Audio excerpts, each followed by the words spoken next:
I would say uh, the framework is meant to help you start by identifying high-level ecosystem players that you don't need any specialized knowledge of products or technology to think about. So, for example, if you just think about what volunteering is, and you think about the fundamental giving of time for the most part, people giving their time for some kind of cause they care about or a nonprofit, allowing other people to benefit from that, and come up with like an example in your mind, right? So, like, I remember in San Francisco, I used to do some volunteering activities. Sometimes as part of a company I was working at where we went as a group, sometimes just me and my wife maybe go to a soup kitchen.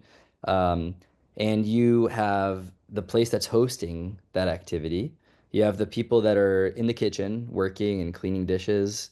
You've got the people sitting and eating their food, like the homeless people or the people that are in need of being served. You've got the people that are maybe like funding these operations, like some kind of like donors or institutions, right? You've got maybe the city, like the city of San Francisco or the California government who are maybe sponsoring or subsidizing some of these activities, right?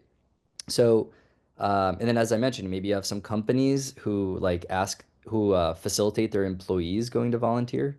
So at a high level, that those are like ecosystem players, right? And notice that none of that has anything to do with Facebook, none of that has anything to do with Meta, or technology at all. So once you map out those ecosystem players, you're demonstrating to the interviewer that you have a grasp of like the 50,000 foot view of all the different players. And then you want to be able to share your rationale for which one you want to go deep on. And as long as you can make a case for going deep on one of those versus the others, and ideally that would be tied to the mission that you stated earlier.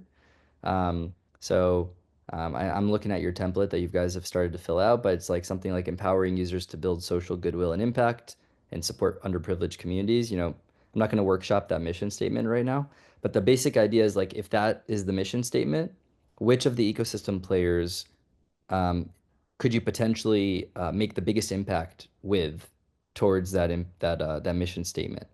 Um, so if it's allowing people to build social goodwill and impact and to support underprivileged communities, maybe you want to focus on the volunteers.